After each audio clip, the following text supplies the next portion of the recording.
The meeting over to you, sir. Okay. Thanks everybody for coming. Let's do the pledge and invocation.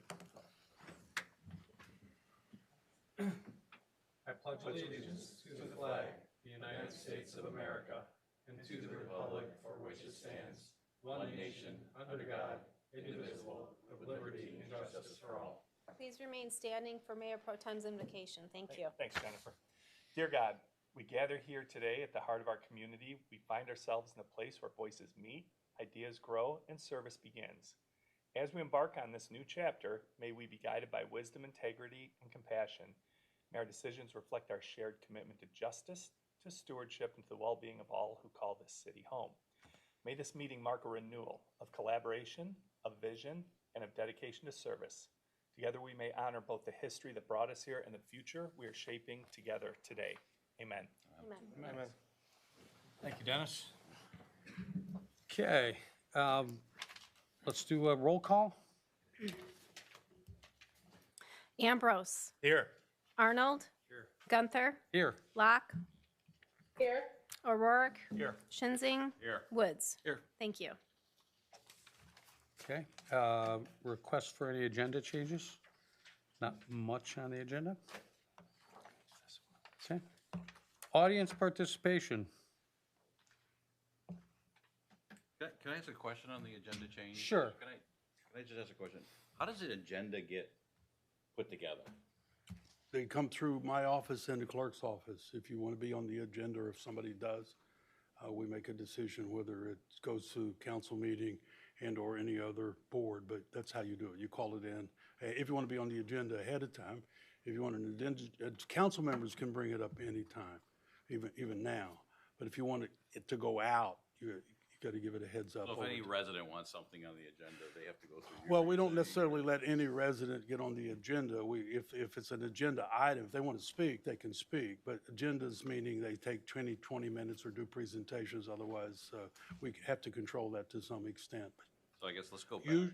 How does the agenda get formalized? I What's the have meetings with staff Okay. meetings, and we put it together, and then the clerk sends it out, or one of her deputies sends it out at the week's end before the city So council. there's no polling of the council or polling of the mayor or anything like that? It's just whatever? No, I don't, that's not how historically it's done. If you I'm want just to be on the asking, agenda, I don't call them and get permission to put Right. something on the agenda or not. Oh, the mayor, actually, there is something on the agenda. The mayor calls it a one on the agenda. It's on the agenda. Okay, so it's a push from council members, not a poll. You don't go out and you're not asking. No, I don't, yeah, generally I would know that, nobody goes out in this cold weather, but usually I know when things are going to be on the agenda. If it comes up from the council, committee meetings and or boards or commissions and it goes on the agenda, council would already know about it. But no, I don't call and say, what do you want on the agenda? Haven't had the need to do that in the past. Okay. Is it 8 days, 7 days, man? What's the typical want to get it so it's in a council packet on, available for people to see ahead of time? I'm not sure. The council packet deadline is usually the Wednesday or Thursday before the council meeting. All right. And when do our packets get put in the mailbox? Thursday. Thursday? The agenda is posted on the By website on. end of day Thursday or? Mhm. Okay. So if we came in Friday, we could get. Thank you, sorry. Okay. Anybody for audience participation? Please step up to the podium and address all your questions to the mayor and just announce your name and address for us for proper recording.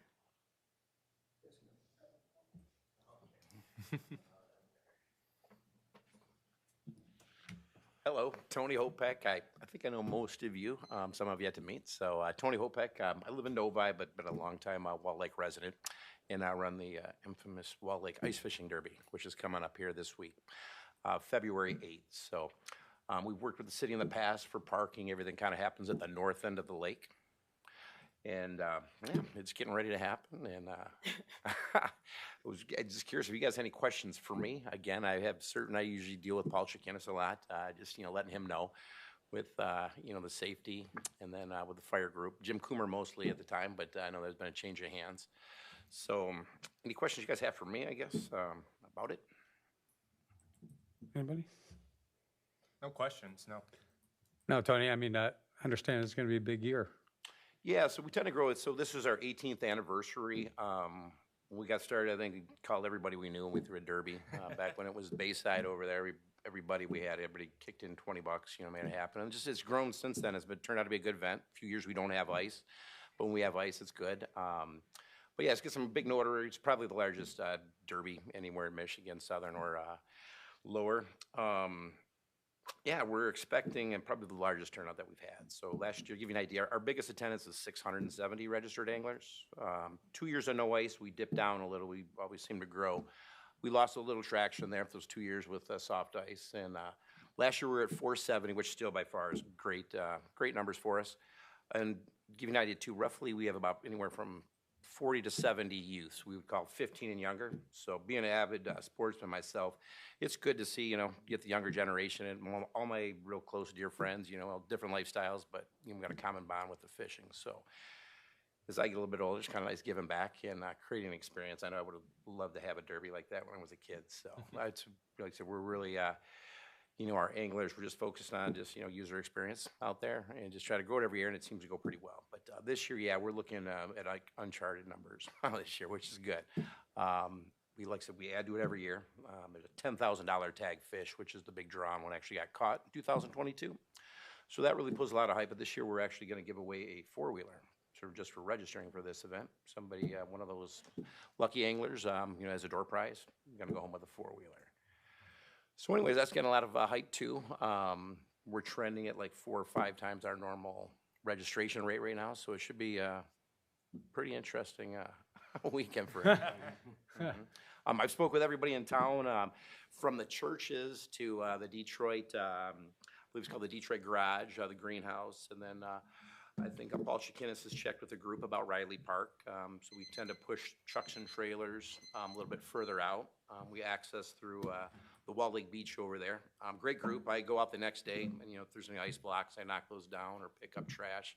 I'd be surprised if I could fill up a half croaker bag, and I would think it's maybe just something that fell off a sleigh, right, when it was all said and done. So great group of guys, good camaraderie, to the point we're going to get even a large tent put in the parking lot this year to accommodate the masses, so we don't, people don't freeze. It's going to be a cold day on Saturday.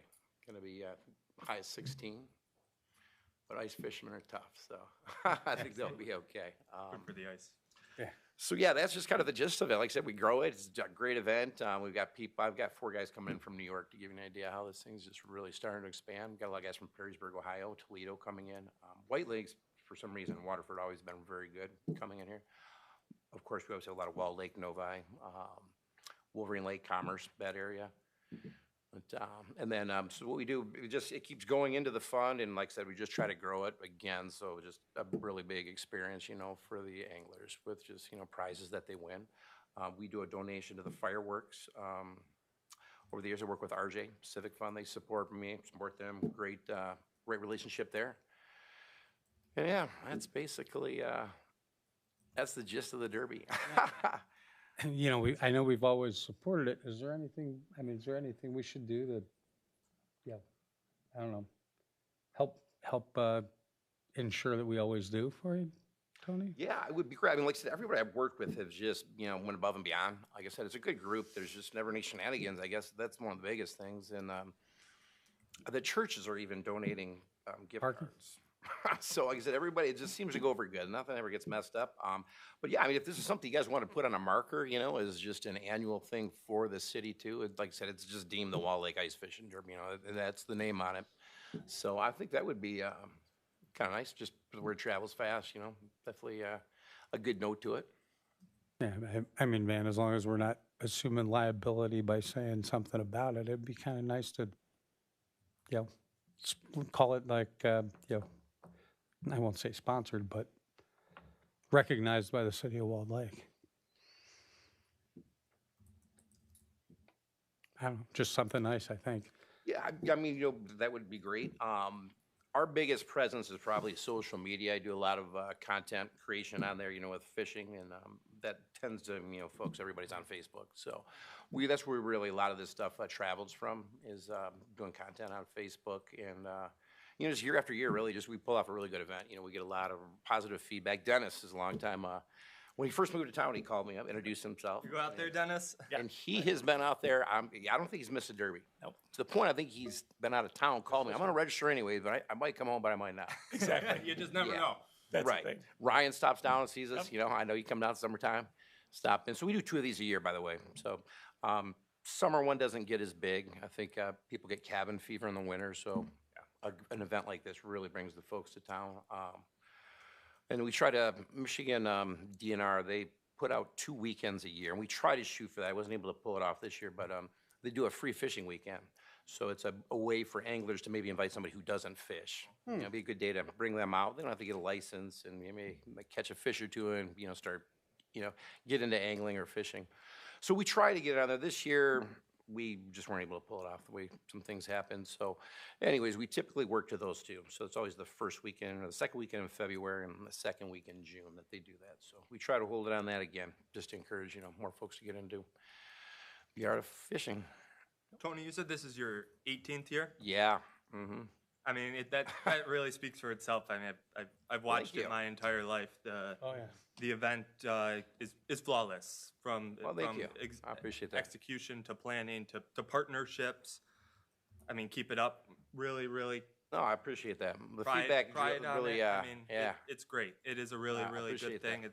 It's really even cool to it being called the Walled Lake Fishing. Oh, Derby. yeah. It's nice to get that Mhm. town recognition. So I mean, all I can say is keep up the good work. Thank you. Absolutely. I appreciate that, really. That keeps me driven. The focus has always just been, the user experience at the event, and I get great feedback. When I get that, it just makes me want to do it, just add more to it. And we're getting some really great sponsors that are jumping on board. So, I mean, this thing, I always said, I don't know if this scares you off, but I'd like it to be like Tip-Up Town, short of just not having to go north 2 to 3, but, I mean, it's almost heading in that direction. It's just turned out to be a pretty big event, so. Any ideas or thoughts you guys might have, obviously would, love to entertain it, but as things go right now, it seems to work out really good with the support that everybody has, helped with. Yeah, and you've done a fantastic job getting the local businesses to contribute and getting their name out there Yeah. more, as Casey was mentioning as well. And also, as you saw the other night, I mean, there's tents already set up. This is probably the Oh, yeah. earliest that I've seen. Normally, they start popping up about Wednesday, but man, I think we counted like 20 of them the other day that are still out there. Yeah, so I'm a big numbers guy. Just as online registration primarily, we do in-person registration up at the restaurant, but last year, this same day, we had 41 people registered. I'm at 293 right now. Wow. So again, Nice. I'm speculating 800 to 1,100, but we're trending at like just under There 4X. you So go. if it continues, and typically we do 75% of our registration 2 days before the event. So last year we did 150 on Thursday, 150 on Friday, and about 120 on the day of the event. If that follows through, it could be really big. My gut says 800 to 1,100, but if the trend doesn't come off that 4X, it would be pushing close to 1,800. And then with the tents, I think we could handle 1,400. I'm sure we can get it to work. Not everybody comes back to the restaurant. And then on top of that, you have spectators, that I'm sure y'all have seen it on the lake. It looks like a small village out there. It's something to see. Yes, My favorite absolutely. thing is to go send our drone up there because it just looks wild. It Yeah. really does. So, yeah. Yeah, and I do like your videos too, where you've cut the big hole and then you're sitting there showing all the pike coming through and stuff Oh, like yeah. that it feeds the appetite. Yeah. So thanks. Oh, Thanks for all you're well, doing, man. thank you. Appreciate taking a look at it. Nice job, nice getting the community word out. I mean, Yeah. you attend the Laha event between your summer and your winter. You're out there in front getting all the sponsors. Oh, yeah. And then you're also making sure in the summer that boats are clean when they go in the water. So you guys do a good job for the community, and you do a real good job cleaning up afterwards. Yeah, another great Appreciate group, Laha. Work with Jerry. Just keep everybody in the loop. Like anything, transparency, right? Just everybody's in the loop, so we kind of know. But yeah, we definitely make good means to. If we do anything in the summertime for boats coming to lake legally, ethically, you should wash a boat before you take it from one body of water to the next. Just avoiding kind of invasive species to it. So, Michigan State offers a free service that And I work with them, they just love us, so they come out here whenever we have an event, and they'll literally set up a mobile wash unit and wash boats before they go in the lake, so. Yeah, and you know, I want to comment too, because I'm actually the Walled Lake representative for the Lake Board, and Okay. this is the first year that we've noted that all the invasive species have either, you know, maintained, meaning they haven't grown, which is what you're hoping for, Yeah. or decreased. And when you bring the tournament in and the boat washing that you do and all those things make a huge difference, because if you weren't doing that, we'd probably see it rising. So yeah. thanks for doing that responsibility too. No, for It's sure. a real hats off to Yeah. you, Tony. Appreciate that. I pitched it like, hey, you want to get your boat washed for free? See, that's what we do, we detail your boat, you know, so that's pretty much how we get people to do that. Apparently If this, not, they're this, just, this past week, we needed somebody to wash their truck. I think one got washed last week. At least the front of it. Yeah, guys, I don't know, we'll think about it afterwards, but, maybe it's something nice that we, do something. Sure. Says something about it, right? Absolutely. So, thanks a lot, Tony. I No, appreciate your time and. Thanks for let it- listening to me, guys. I Thanks understand for coming I'm on a out. busy schedule here, but. Looking forward to it. I And- appreciate it. and- Like I said, the support you guys give me is great right now, so I really appreciate that. So look forward to you guys are around. 5 o'clock's the big weigh-in. That's when everything's done. So we weigh in from the restaurant. Right. Yeah, it's gonna be pretty exciting up there at that time. So get a chance. and swing Dennis- by. I Dennis, know we Ryan, have- I'm here to we stop have, by. Not see me. Dennis will be fishing, but We have not just, police, but fire. Yeah, what they know how to call when this is an somebody has a heart 18-year, attack. it's an 18-year event. I took over 15 years ago. We've been involved, I've been involved 15. Staff has already met several times on that. We anticipate the growth, and we will have people there. Public safety team will be there, that's police and fire, but also public works. They began as simple as putting more garbage cans there. oh great. One of the things you're going to need more of is patience from the people who live down there, because there's going to be a lot of parking issues. The good news is we can facilitate a little more this year without having to ask, because the DDA owns the lot, so we may be able to Right. put that together with you. But police, fire, public safety, all going to be there. They always have been. We do the same thing. We don't charge. We have never, ever charged anybody for any of that, because we've embraced it. We don't put our name on it or haven't, but it's the Walled Lake Ice Fishing Derby that pretty much puts our name on it. So Right. there's where we are. We're ready to do what needs to be done. So there shouldn't be any problems at all. And it's good. I mean, I'm always going to defend these ice fishermen. They're a solid group, but usually activity breeds activity. So when you get that many people ice fishing, we get a lot of snowmobilers will show up, you know, that don't do it. That's usually where you see it. But the DNR, they'll stop in for a couple hours, and they usually shut that down real fast. You know, guys Awesome. are stuff they're hot rodding with all that kind of activity. So The biggest problem they have, since I've been here, is no ice. Well, the other problem is, it gets they- very expensive. the other problem was they caught the $10,000 fish. Yep. And that became expensive, but we expect it to be a really good event this year. We Oh do. yeah, for sure. Excellent. I'm ready. so excited to pull out that ticket to see. I mean, somebody's gonna be pretty fired up to win a $9,000 four-wheeler. Yeah. So, yeah, that'll that should go over good. It'll be fun to see that. Excellent. Well, thank you very much, Tony. Appreciate Thank it. you guys. I appreciate Yep. it. Thank you, Tony. Yeah. Okay, any other audience participation? Sure. I'll talk first and pass it off, but I'm Kelly Sharp. I actually, product of all Walled Lake schools forever. And my husband and I teach in Walled Lake. So this is our home. So I don't, if you had Joel Sharp ever, everyone always had my husband at the high school. But that's how they know me. I'm more of a middle school. I'm middle school, so I'm hiding a little more. But and we're here to talk. And I'm going to let Emily talk. But we own a yoga studio down here in Walled Lake, and we've owned it for 13 years almost right now, flying under the radar, and just here to talk about a couple things. So thanks. Thanks. Yeah, thank you so much for your time. My name is Emily. So we founded our yoga studio called Pure Fit Pilates and Yoga about 13 years ago, specifically in downtown Walled Lake, because we wanted to bring healthy community-based health and fitness programming to the downtown Walled Lake area. Over the past 13 years, we have been really committed to our mission to make our classes affordable and accessible to people of all ages, all fitness levels, and also all incomes. We commonly offer classes for free to our students who are experiencing financial hardships, and we've also done a lot of outreach within the community. We work with Lakes Area Youth Assistance. We raise donations for Hospitality House. In the past, when Community Ed building was still there, we taught free classes for the ESL students there. Our teachers teach yoga classes in the Walled Lake schools, so we like to be very involved with the community. And we're here today because we'd like to deepen our relationship with all of you and with the city of Walled Lake. This summer, we would love to hold yoga classes for the community in the Walled Lake parks. And we're also interested in getting involved in the Walled Lake Villas and perhaps holding some free classes as well for the residents over there. So we will be speaking at Parks and Rec next week as well, but we wanted to make a friendly introduction with you guys as well. Thank you.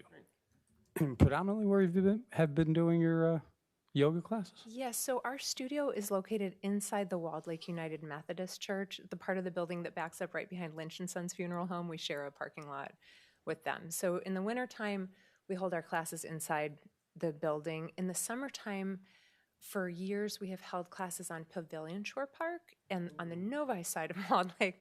Red flag. Yeah, at the other side, which have been very well attended. We get anywhere from 30 to 100 students at those park classes. And this summer, we would like to really, you know, our studio location, our business location is in Walled Lake. So we would love to bring our park classes to Walled Lake parks. You know, we've been eyeing Hiram Sims Park, Riley Park. I also have a fantasy about someday holding classes on that beautiful green spot of grass right across from Mercer Beach. I think that would the city owns that now. I had heard a rumor. I wasn't sure, but Well, DDA. We saw the sign. yeah. We would just love to bring more healthy activities to downtown Walled Lake for people to do in the summer. Very welcome. Thanks. Thank you. Yeah, I wholeheartedly support that. And that's a great thing, right? Can we get her in touch with Miranda then? At least from the rec side, obviously. I'm sorry, I didn't, Can we get her in touch with Miranda then from the rec side, at least from admin? To start get some information, right, so we can see what the possibilities are for us to kind of do something. You said you're going to sit with them? Oh, they did? Perfect, okay. Oh, perfect. Perfect. Awesome. Perfect. Perfect. Great. No, thank, Trying to do the right, Yep. Perfect. Steps. Yeah. Right. yeah. trying to, and Walled Lake Community Ed, right, I have a relationship with them. Okay. I've coached for decades with them, right, and I also know Lizzie McNamara over there, and just said, hey, however we want to do this, whatever works, right, we just want to honor Walled Lake, which we've always done, you know. Yeah, absolutely. And I'll donate if you can get Dennis Witt in yoga pants. Yes. Yeah, free yoga, Dennis. Well, thank you guys. Appreciate it. Go ahead. Do you guys have like social media page? We have, okay, Website? So we have Facebook. Facebook, perfect. We don't have Instagram. Pure Fit Yoga, that's where we can find you? Pure Fit Pilates and Yoga, yeah. Okay. Yeah. We've actually, we don't do Instagram or other ones because our students have asked we don't take pictures a lot. It's a lot of honoring, a Love it. safe place for people, because we are not the ones that are like post. Because you've probably never heard of us and we're right here. Yeah. Right, we just like to honor We- the community, be a safe place. Our Facebook page, though, we do tend to post events in the summer when we do outdoor classes, and that's where we have, to Pavilion Shore Park, drawn huge crowds there through our Facebook posts. So we could definitely post events. I think the nice thing about the park by Mercer Beach is students could park at our parking lot at the Walled Lake United Methodist Church. We wouldn't need to take up parking in downtown, and then they could easily access that as well. Casey, there's a website too. Beautiful. Yes, there's a website too, so. Well, I'm excited for it. I love it. Absolutely. Come and do yoga too. I will be there. I'll bring my sisters. I will be there. The whole fam will be there. So I look forward to the follow-up at the Parks and Rec meeting. I'll be listening to that, and then we can go from there. Yeah, I love it. Beautiful. Thank you very much, guys. Thank you. Absolutely. Thanks. Do we have any other audience participation? Hi, everyone. My name is Akash Kaluri. I am the Oakland County Regional Manager for U.S. Senator Alyssa Slotkin. I'm relatively new to my role, but I just wanted to come in. I've been trying to visit I cover Oakland County, so I've been trying to hit all of our 62 townships, villages, and cities as I get started, and just wanted to introduce myself. I represent the senator in the county, so if there's an event that you'd like a representation from the office at, and she's not able to make it, I'm happy to represent the office. Happy to to make sure our constituents are in touch with if they have a problem with the federal government, that they're getting that assistance.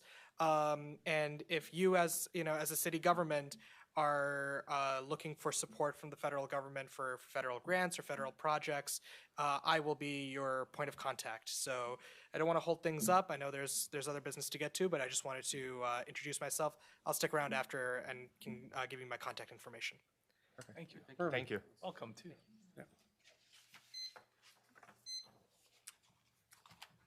Anybody else?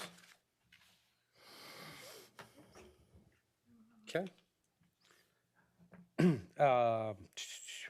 Mayor's report. Guys, I had some stuff to talk about.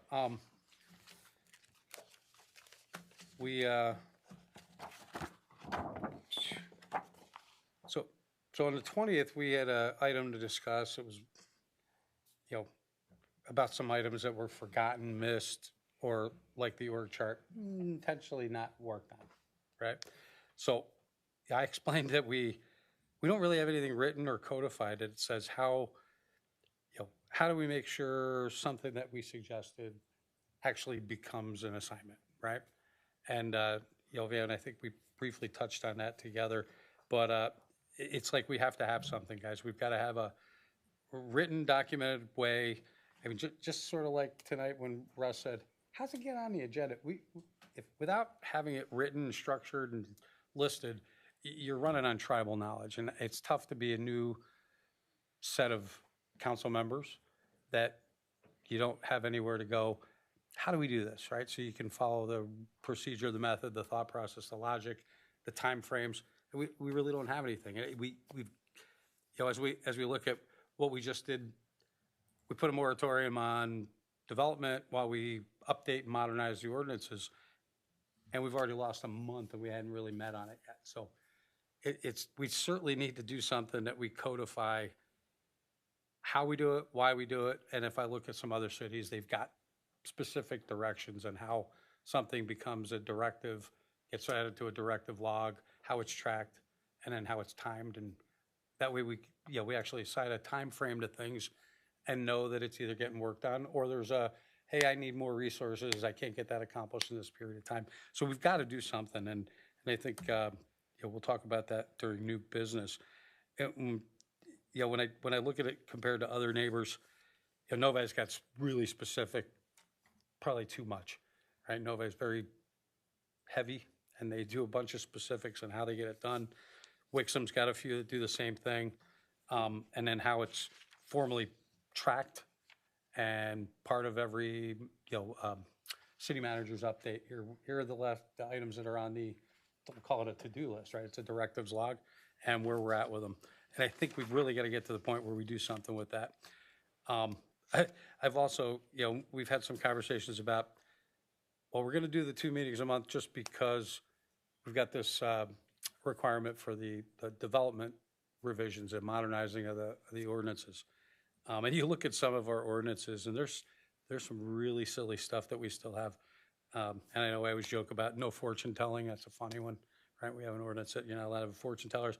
Prowling and jostling, I don't even know what that means, but there's an ordinance that says we can't prowl or jostle. If you have as few as 4 machines, it's considered an arcade. There's really some bizarre ones. I do love that it says in the development ordinance that all awnings on buildings in the downtown development area must be fabric and awnings with no poles, which I don't understand. It's like circa 1950, right?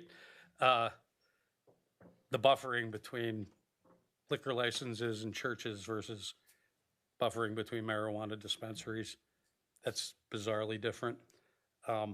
There's some public decency stuff. It's like purity stuff, right? Purity laws from the 50s. They don't work anymore, but it's almost like we really should take an opportunity soon. It's certainly not as important as some other stuff right now, but we definitely ought to take a shot at going through them all and just getting rid of the nonsensical ones, as well as some of them have like the fines and costs of doing things. If you look compared to some of the other cities around us, we're like historically very low compared to some of the other cities. So we probably ought to make sure we're actually getting, the costs are covering what the enforcement is, right? If you're going to enforce somebody for something, it shouldn't cost us money to enforce it, right? So we probably need to take a look at that from a legal standpoint, from a cost standpoint, make sure we're doing the right thing and cleaning up some code that they're literally not legal. There's one that says, if we feel like you're not going to comply with ordinances in the future, we can remove your liquor license, which doesn't make any sense. You can't do that, right? So very strange, some very strange stuff, but we ought to have a purge of some of that information. There's one on vulgarity, which is really kind of touching to me because People versus Boomer, I actually know Boomer. He was a controls engineer that I worked with for a long time. He's referred to as the cussing canoeist. And he got cited for it, and he ended up winning the case, and it got struck down as not constitutional in the state of Michigan. So it's kind of funny, as I read through that, I was laughing. But modernizing those codes, most cities do it every few years. Our code, when I run all the dates on it, the average ordinance is 17.8 years old, and most other cities are 5, 7, some instances 4. They may be overkill to have done that, but there's a lot of work to do to actually discuss those things and get them accomplished and clean up the code. And I think that's something we owe it to the city to do. So when I talk about having 2 meetings a month, not just the fact that everybody else has them, but it's like we need to start fixing the things that aren't really that important because you deem it as not important. Nobody's going to enforce the bicycle registration ordinance that requires you to pay $1 to register your bicycle. But it really just should go away, right? We should get rid of it and make it legitimate and normal. So at some point, we'll probably propose something here soon about, maybe we'll call it engineering a modern walled lake, but fixing the legal and fixing the financial and services costs and setting it up as a policy direction. So that's that, and we've got, I think I have a meeting with Dan Ladd and the WRC on Thursday, and we've got our first meeting, the committee meeting on updating the development ordinances tomorrow. Right? Is that 4? 4:30. Which, and it's really, we didn't have really a plan of attack on that, but maybe we probably should think about something together about having some kind of a plan of attack on how to address all that stuff tomorrow. Or maybe we just break it open to that, but I'm not quite sure. Yeah, maybe a the good structure of starting it. point. I did provide you with a memo at the last meeting, so maybe we could use that as a starting point to just kind of maybe take a second look at that, give it a second read. I suggested some different things that you might want to consider doing. Right. Maybe that'll at least be a starting point for the conversation about exactly what we want to do going forward. Right. I'm pretty sure we can get rid of the all awnings should be fabric. That's kind of a silly one.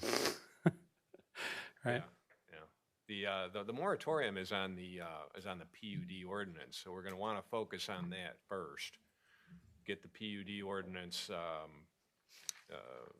updated and saying what we want it to say, and then you can kind of go from there. Yeah, it's kind of go all through the whole code book.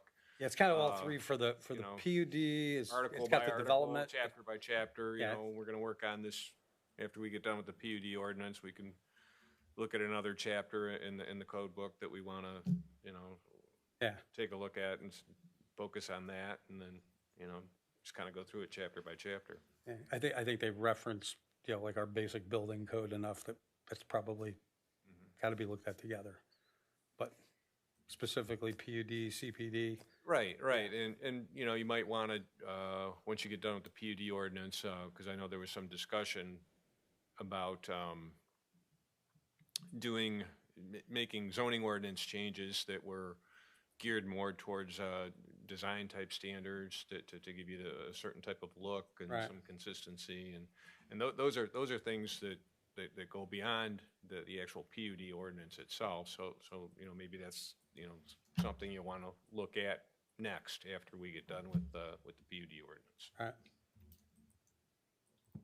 And I, honestly, I think we should, you know, for the meeting, we got to get something out that's a basis to maybe amend later, but get something that's good, solid, doesn't have the majority of city council being able to overrule people's decisions, right? Some of the stuff that just procedurally, let's just get it done, and then we can amend little bits over time, right, to make it even better. But certainly, looking at our neighboring cities and doing a copy paste is really probably the right thing to go. Yeah, and I did include the Novi PUD ordinance with my memo, so Yeah. I know there was some mention of that at some prior meetings, so, you know, take a look at that. If that's something, if you like what Novi's doing, then no need to reinvent the wheel. We can do something similar here. Right. And then amend later. Okay. That's all I had from mayor's update. Yeah, we probably did, Dennis, the other thing we talked about was at some point when it gets warm, do we do some type of town hall? Yeah. Right? Yeah, this is something I think would be important because as all of us were out campaigning and talking to the people in the neighborhood, one of the big questions that came up was around transparency, and people weren't feeling that they were finding out what was happening in the city and it wasn't easily accessible. So I think something that we could do is either March or April is just have more of an announcement to have what we've been doing so far since Election Day and get everybody who wants to come on out.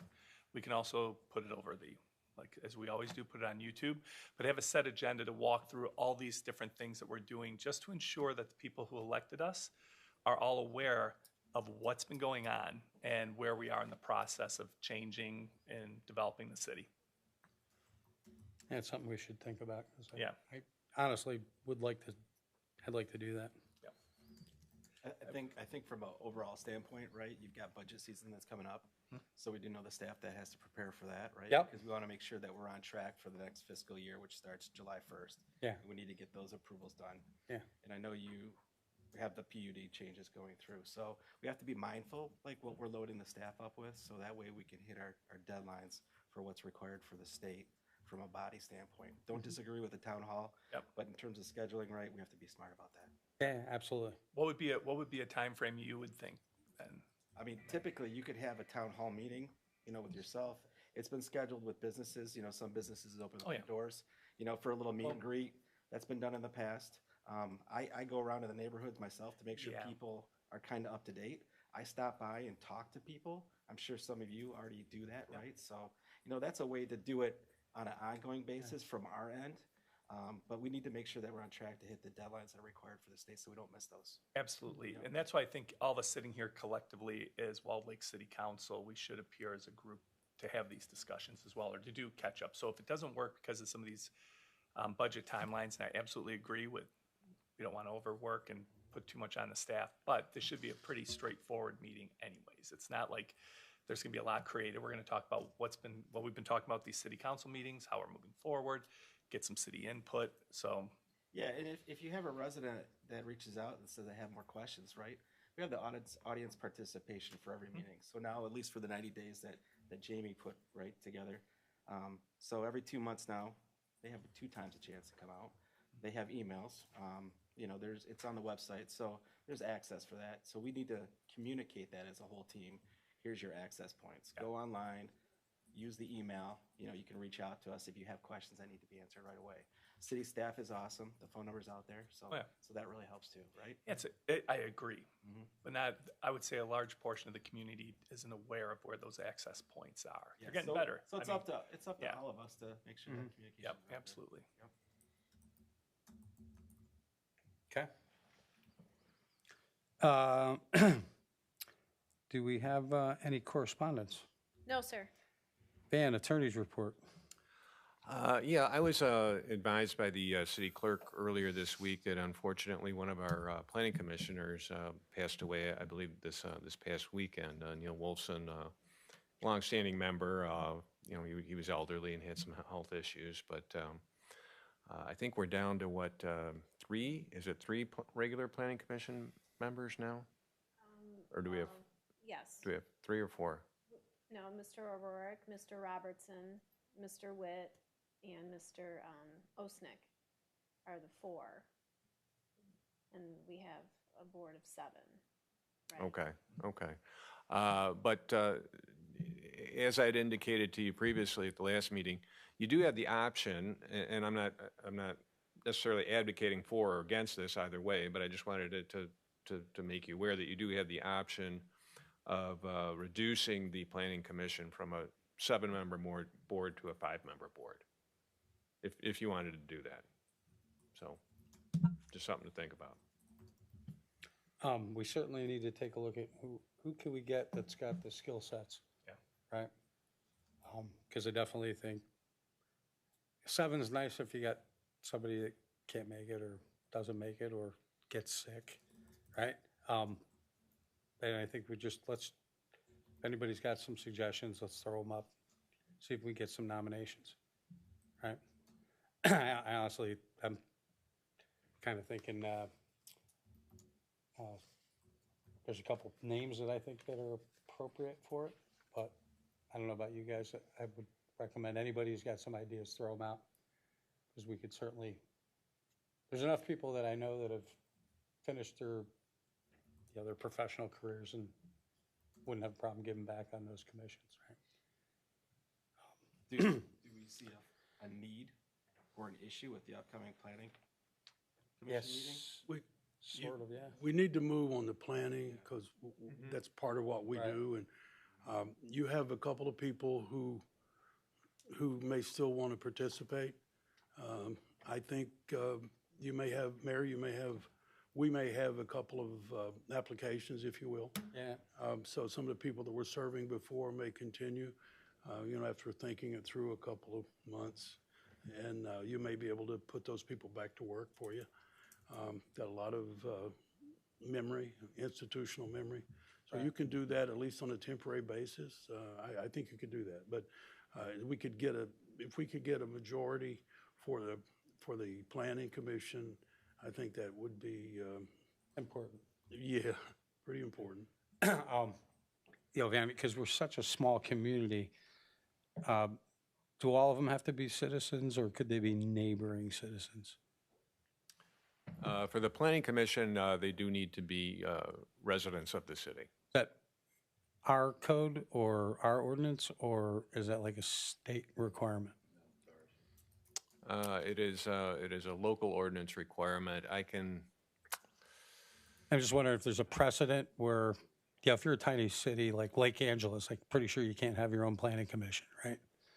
Right. I'll have to double check. I'll have to double check the state law because I know there is. Yeah. They all I'm not kind gonna put you on the spot. I know there is one of our boards and commissions. You are allowed to have non-residents on it. I don't think it's the planning commission. I think it's the DDA, but Yeah. I would need to double check that. Yeah. Could we Commerce's please? Planning Commission allows for 2 non-residents. Is it? Okay, yeah, so, yeah, it may be that we can have non-residents on the planning commission. I'll have to double check the state law. Yeah, I certainly wouldn't want them too far away. But I know that some of our boards and commissions do allow non-residents Right. to sit on them. Okay. So we're certainly going to move on that fast. We'll take that and see if we can get some nominations for next council meeting. I have an affinity. We already nominated him last meeting for being on the ZBA, but Drew Maltese, I kind of would love to see him on planning. Right. So we'll go from there. What else do you have, Van? That's all I have for the attorney report, I do have a couple of new business items that I'll address Okay.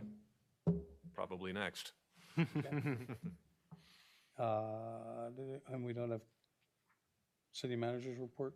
You got anything, Dennis? No, I didn't put it on the agenda. We kind of hit me quickly, so we haven't adjusted, what, split it all up or what comes in. If you ask me for a report, I think we ought to have a short discussion, or you should have a short discussion about what we're going to accomplish by our meeting tomorrow, our committee meeting. Yeah. So or we can do that afterward, because it won't take a quorum to do that. So I can hang out, and because we got that scheduled, I think it's still on. Yep. So that would be you. Anybody me. else that can attend? I'm sorry? Anybody else that can attend? Well, we advertise it that way, so, because it's a committee meeting Right. that was established here, so we advertise it so anybody can show up. Right. We're gonna do it right here, so Right. you can show up, but we ought to have a mission, what we're going to accomplish or even discuss. So Right. that's my opinion on it, but that's all I got for tonight. Okay. New business. So we'll go through those first two. ZBA one, that's pretty straightforward, right, Van? Yeah, I prepared a proposed zoning ordinance amendment to the ZBA ordinance. Put it on the agenda here for first reading tonight. And it just, it literally just changes one word, from shall to may. But it's an important change because under the current ordinances, you're required to have a joint member between the ZBA and the Planning Commission. State law allows you to do that. You can do it if you want to, but you don't have to. And this ordinance amendment would simply give you the option of having a joint member if you wanted it, but not necessarily require it. The difficulty with the joint member is number one, you've got to find somebody who's willing to serve on both of those boards and commissions, which in a small community like Walled Lake can sometimes be challenging. And the joint member also cannot vote or participate in matters that were brought before the Planning Commission, which does happen from time to time. Sometimes you have cases that go before Planning Commission for site plan approval, they need variances, and then they have to come to the ZBA to get their variances. So what this ordinance amendment, what it does is it still allows you to have the joint member if you want it, but it does not require it.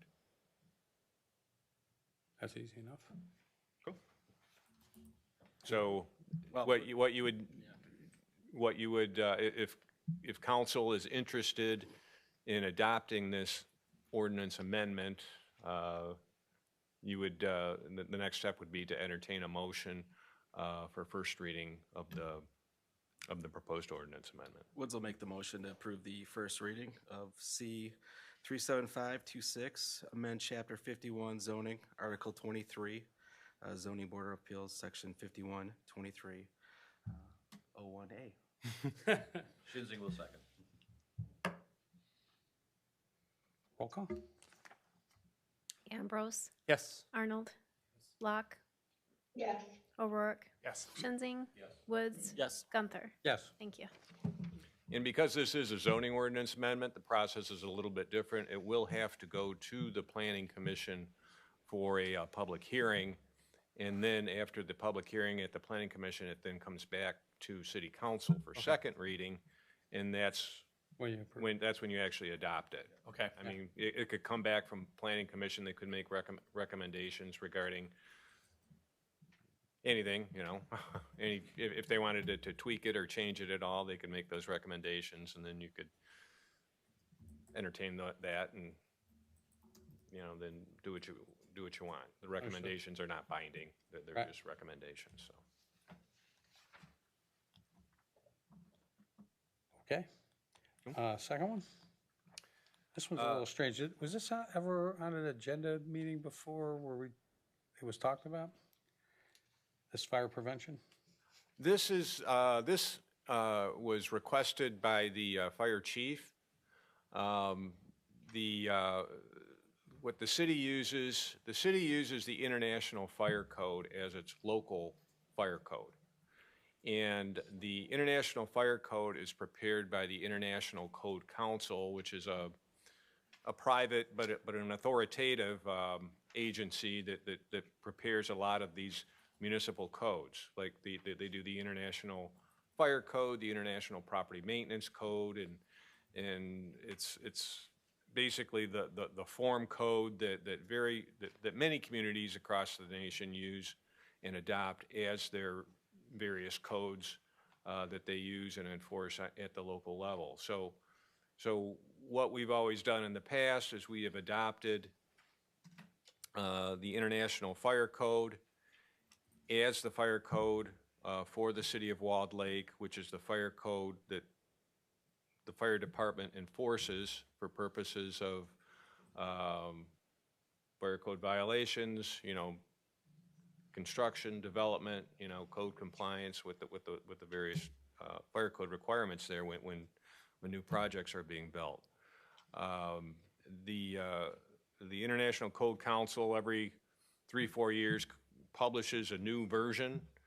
We're currently operating under the 2018 International Fire Code. That was the last one that the city adopted as its fire code. And this just updates our current fire code by adopting the 2021 International Fire Code. So it's just updating by adopting the more recent code from what we already have. Yeah, not familiar myself. I don't know what the changes are between Yeah. 18 and 21. Were there significant changes? They're typically, from one code to the next, they're usually very minor over a long period of time. They can be significant. But usually, when I looked at it, I did not see any real big changes between the two. But the Michigan Building Code does specifically reference the 2021 International Fire Code. So part of the reason for doing this is to create consistency with the building code, with the current Michigan Building Code that the city enforces. So the building code, the current building code makes references to the 2021 International Fire Code and requires compliance with that particular code. Okay. So, but we're operating under the 2018, so we want to just make sure that we're up to date and that we have consistency between our fire code and the Michigan Building Code. Okay. So that we're both, so that the building official and the fire department are both enforcing the same codes. And so would this, if we adapted this new code, what sort of burden would this put on current businesses? Does it change things significantly where all of a sudden It will there'd be not apartment put any burden complexes? on any businesses. It's not like, everybody in town is now gonna have to, invest a lot of money in updated fire prevention equipment. That's not the way it works. It would apply mainly to new construction. There are some things in the fire code that do apply to existing buildings, but I did not see anything of that nature in this particular version. Yeah, and the reason why I'm asking is if some businesses, if some multifamily residences had to do some drastic updates, it wouldn't be fair to just put it out and put it into place, say, starting today, you have to have this done. We'd have to work with these community businesses to adapt any changes that would be of significant nature, I would think, for them. Yeah, and there are provisions in the building code that address that situation. Okay. As to when and under what circumstances, the city can require compliance with current updated codes that were not in place when the structures were originally built. Would it be better to just have this say that we're adopting whatever code is referenced in the building code, and then we only have it in one spot for?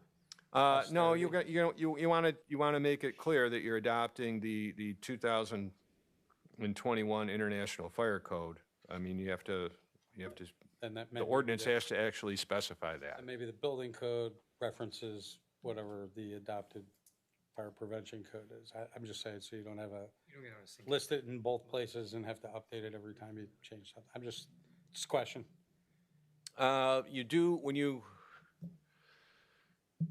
can't do a self-updating ordinance that automatically just sort of self-updates as new codes and provisions come along. Right. You know, for example, the motor vehicle code, you know, there are changes in the motor vehicle code.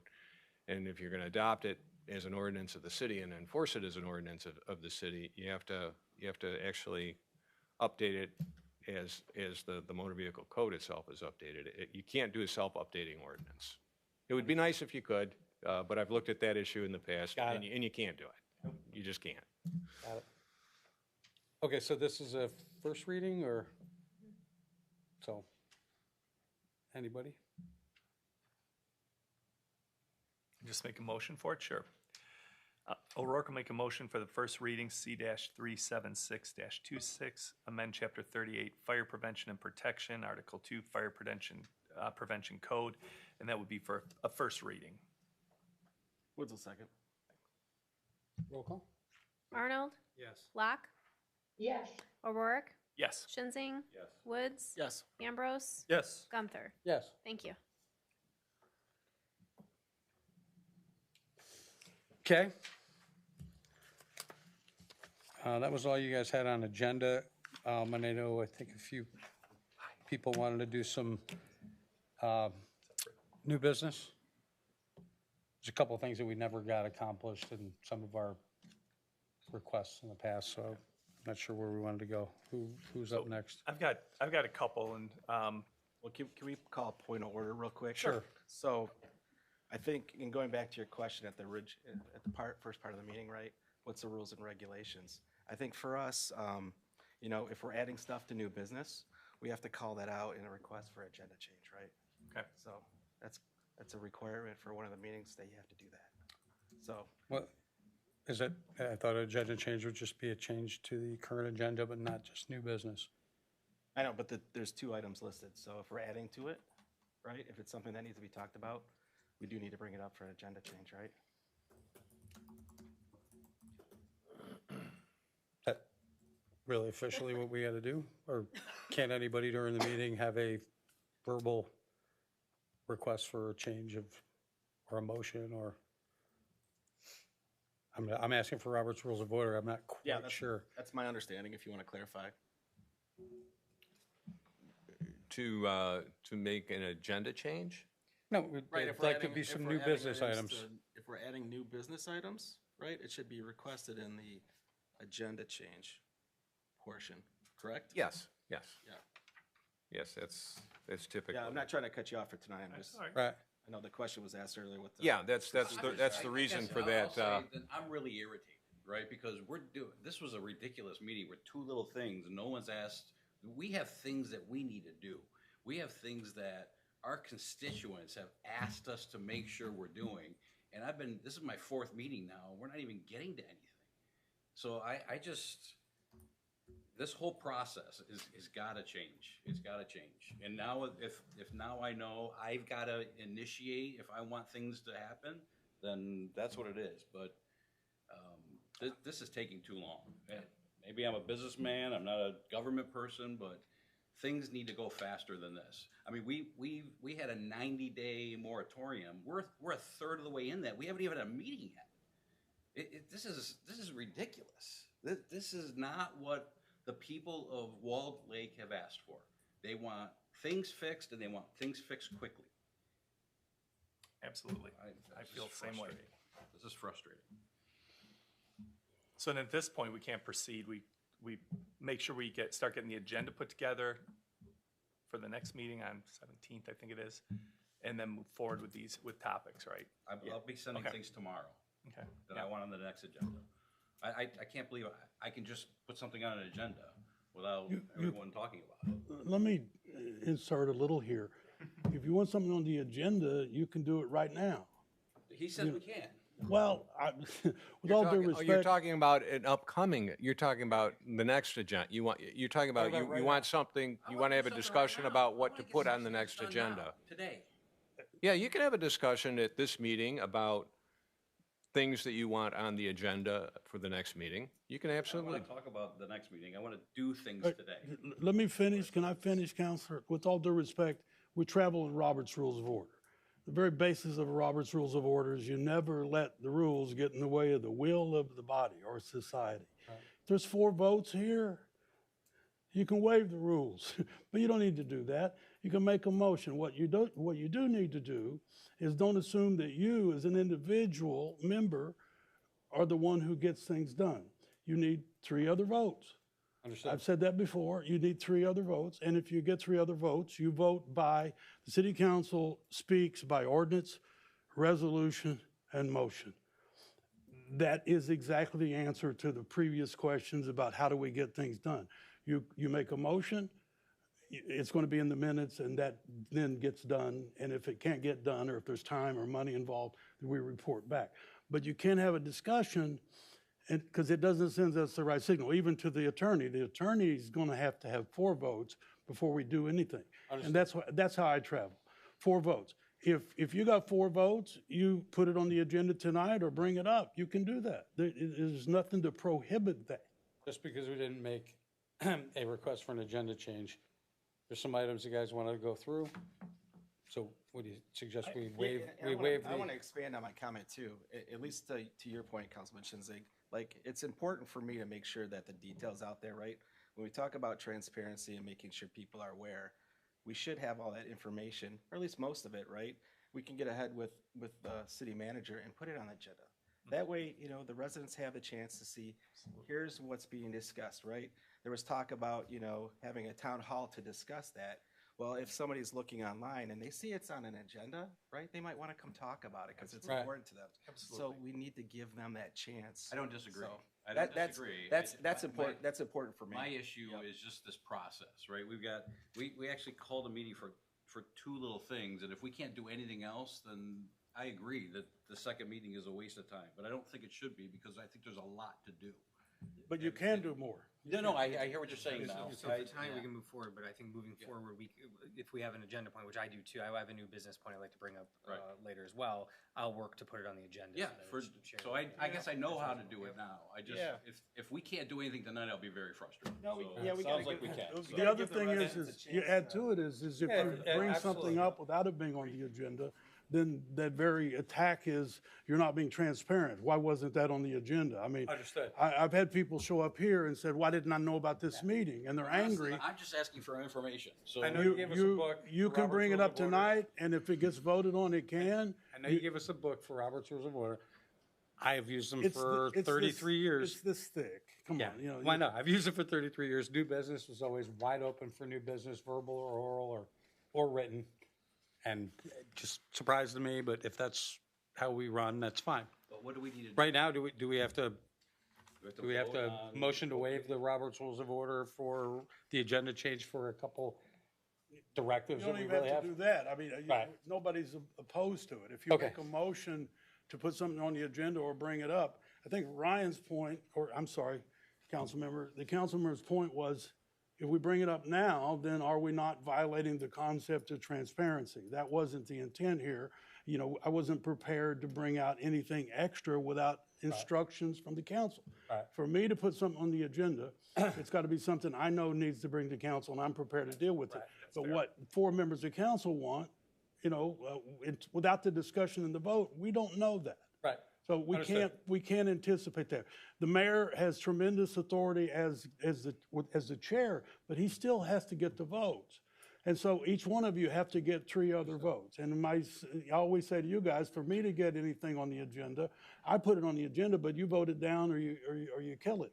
But most of the stuff I put on the agenda as manager, it's the same thing with the attorney. He's going to say, you need to do this because this is the new law, you need to do it. Same with me. This is why it's on the agenda. I have no personal agenda that I want to act on. I want to act on the majority, and I don't want to alienate 3 people when 4 people, and if there's an issue, I will call you. I don't want to annoy anybody and say, hey, what do we do? So I'm not going to call everybody at home. You guys are all brand new and you're busy, but I can do that. We can check with everybody or at least try, but I don't think that's necessary. I think we can now understand that you get it on the agenda, send in an email. And then since we're dealing with this, back to why people, if they get on the agenda, if you check with the surrounding cities, sometimes people will get on the agenda because they're pretty liberal, council members are. Well, let's let them talk. So 25 people come in for their 5 minutes. Oh, yeah. And then the meeting goes, and it's always an attack because they figured out how to do that. You know, they literally pick up in mid-sentence because when they cut them off, and that's happening in some of the surrounding communities. So you do have to enforce the rules when it comes to utilizing the agenda, utilizing the time for people to speak. Otherwise, you find yourself on the wrong end of that. So that's all it's about. But I think whatever's on the agenda, and I think you ought to deal with the councilman's request tonight and have a discussion about what he wants to get on the agenda tonight or for the next meeting. So, yeah, and the city manager can explain this. My first year in office too, right? I had the same concerns for you coming from an automotive industry, right, where things got to get done quickly, right? But when you're dealing with government and transparencies, it has to go through that process, right? So everybody has their chance at the table, right? Right. So. Yeah, but I would say no, because we could request an agenda change today. We could have addressed an agenda change and it would have been perfectly okay, right? So. Yeah, no, I was just responding on this last comment about things moving quickly. I found going through the government process that it has to go through for transparency. Some of it is slower, and it's right. It's a. But you got to get started. I'm not ready to accept that. Yes, yet. I agree. You have to get started. I'll accept that maybe 4 years. Yeah, I'm not saying 6 that for years all down of the them. road like you are, but I'm not ready to accept that yet. So. Well, case in point, right? We had first reading of a couple amendments. Yes, right, I understand that. It's got to go through the first No, I reading, understand and then that. it's got to go back to planning, No, and I it's get got to that. come through. So, Right. yes, I get that. Yep. I get that. Yeah, and there's a few things that people have talked about that are, they're just, hey, I'd like to direct this to happen, right? I know, Dennis, we talked about laptops, and I think someone was going to talk about that tonight, right? If I don't ever want to mix my professional, I have 5 laptops for the 5 different companies I represent, plus I have my own. I don't want to mix any of those with city business, right? There's all kinds of specific reasons why you don't want to do that, right? So I think somebody was going to talk about, do we have any left over? If a council member wants one, we should probably do that, right? So I think we were just going to make a motion on that. that sounds fine. Some time ago, they gave laptops to everybody. Right. And so it's within your authority to order that up for city business and stuff like that. Not only is it within your authority, it's a good idea nowadays. Absolutely. As a matter of fact, you've got to start paying attention to what you're texting. Case law now says they can subpoena, essentially FOIA, but it's a subpoena ultimately. Your cell phone, if you're doing city business, if you're talking to each other, you're going to get FOIA'd. And that's happening regularly now. Right. It hasn't blown up for too many people. Most people know about the thing with Kwame way back when, got him in a jam, but it's deeper than that now. They want everything. What you send, even in an email, they're going to FOIA it. They can get on a list, and any email you send to each other is going to be FOIA'd and utilized against you. The FOIA law was for transparency, but it's been weaponized to the extent that you'll be surprised. Right. I think you always want to separate. It is advisable to begin to, separate it now. So, we have laptops, but I wouldn't presume to give you one that's as old as we are.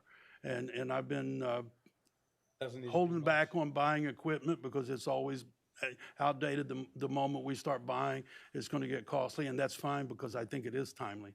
So if you want laptops, you decide who wants them, who gets them, and all of that, and vote.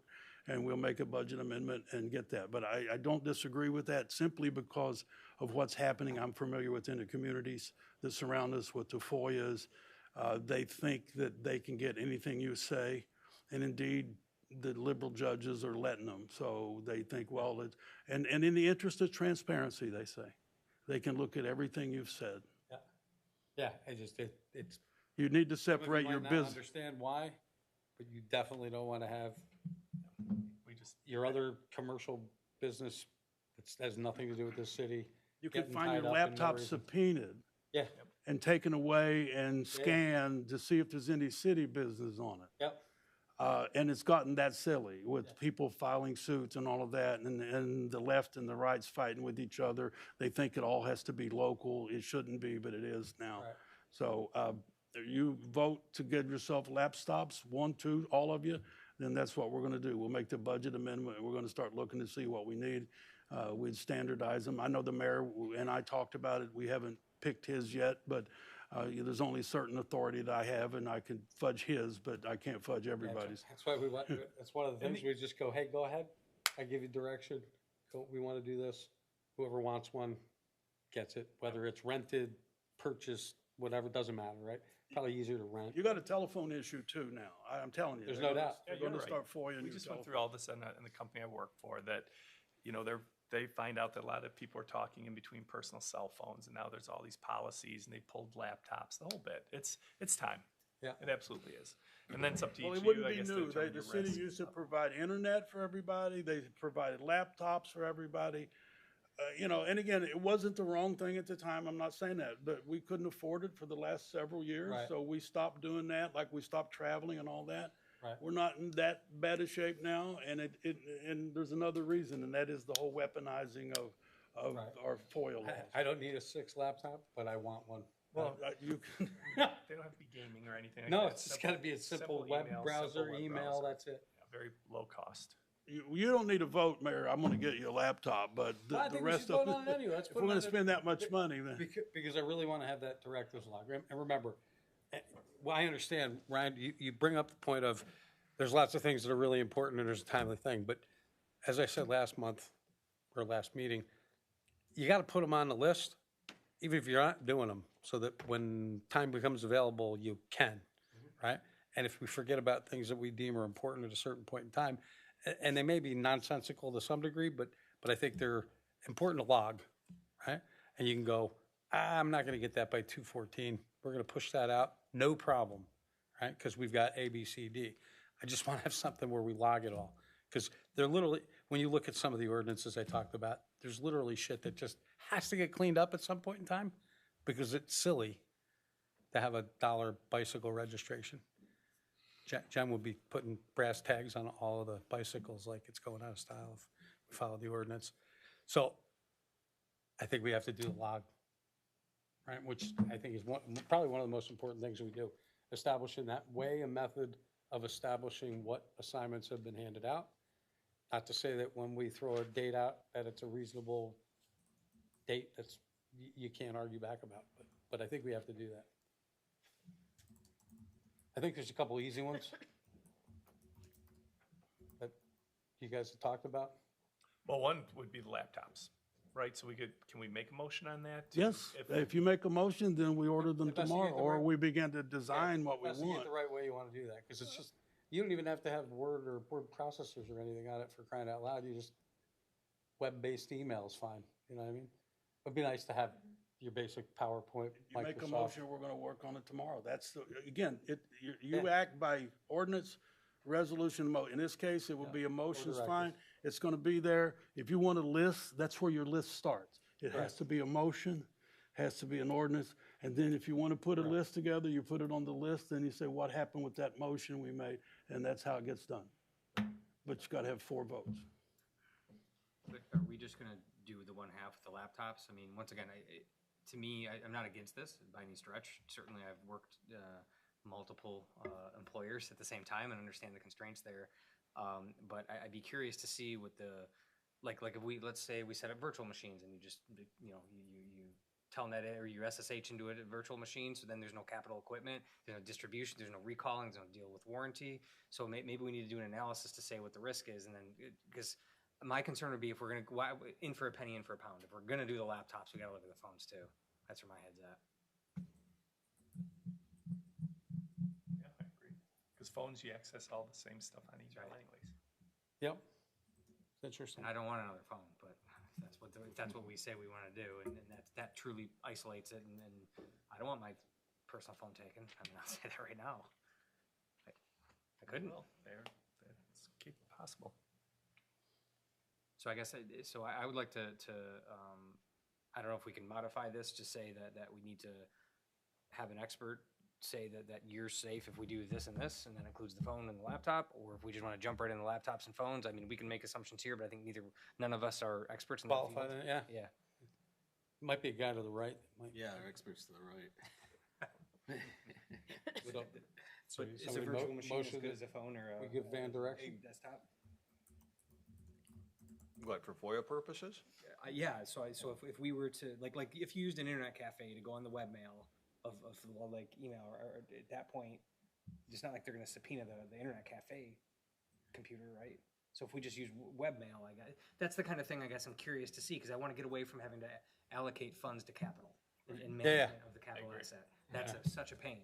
So is there a way that we can just change our behavior that would then isolate us? So I'm just looking for maybe a little more thought behind it, before just saying laptops. Yeah, I agree. If you're not saving anything to any of your laptops or your phone, then even if they send a FOIA request, the subpoena would come if you didn't answer and then they got you in court. FOIAs don't go to court usually because mostly you comply. You simply say, we had nothing. But if somebody sends tomorrow and says, I want to, under FOIA, I want to see every email that a particular councilman or the mayor has sent since he or she has been elected, then we are required to provide that information under FOIA. If you don't save anything to any of your private devices, then your answer would be no. We have nothing. I have nothing. So if you're opening up your web, even if you use a computer, that doesn't give them a right to get your computer. But if a fight ensues and it gets into court, like he said, well, we didn't give it. We know you did something. I don't know the reason that they would get you other than people have been in court. And so you probably start with not downloading anything to your phone or your private device. Yeah, exactly. But your email, all your email is going to be available, even your private email. And how does that work? So if you send a private email to somebody who's on an email chain who is public and they provide that side, and then somebody says, no, I didn't do it, but this one shows they did, you'll be in court. Anything city business has just got to be done with a city device.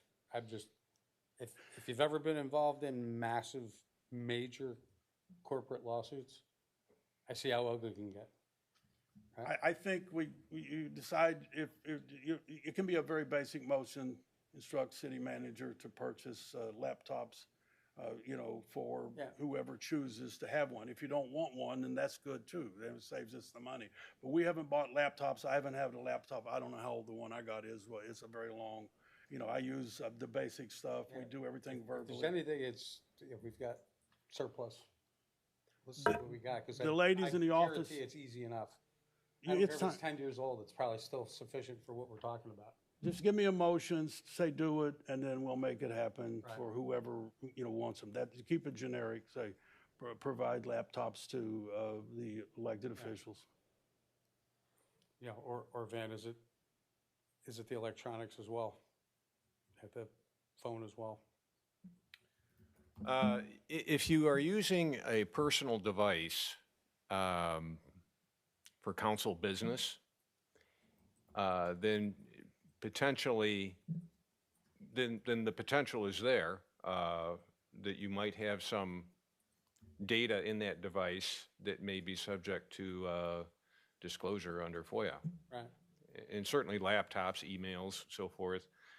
Emails are a little different because, there's, you've got an email account that can be accessed from pretty much any device as long as you got the password and the, it's not, an email account isn't specific to a device necessarily, but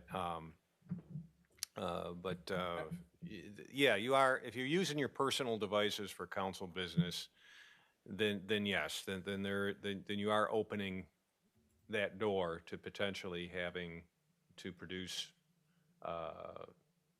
data that may be stored in a personal device in response to a FOIA request. You gotta shut that off, dude. I can't stop it. We don't need to beat it to death. Yeah, Mayor, it's worth, Get your motion and we'll make that happen tomorrow, start the process yeah, tomorrow.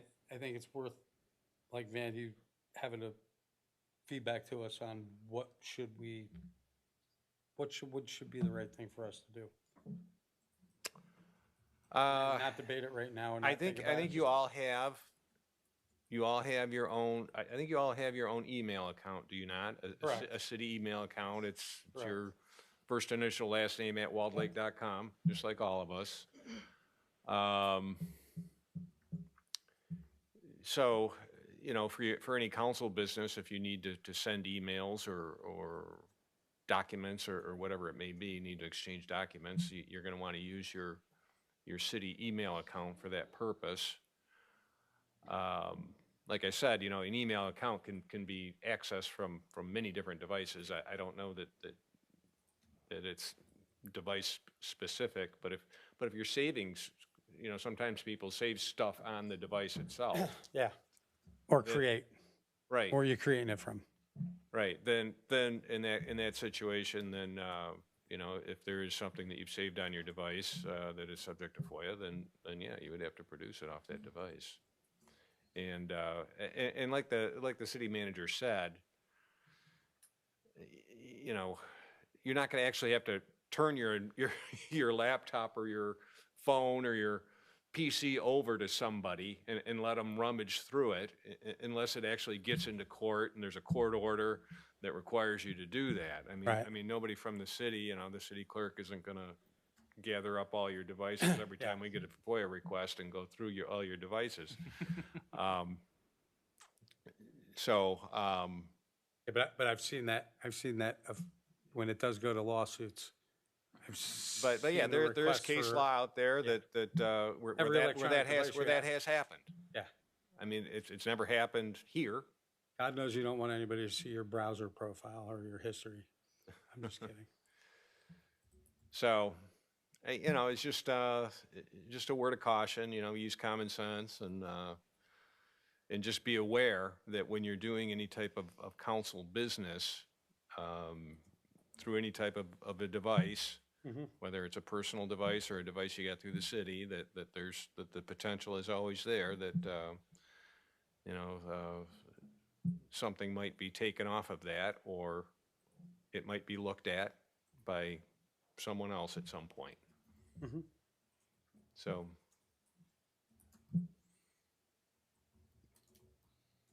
So, what do you do? Anybody?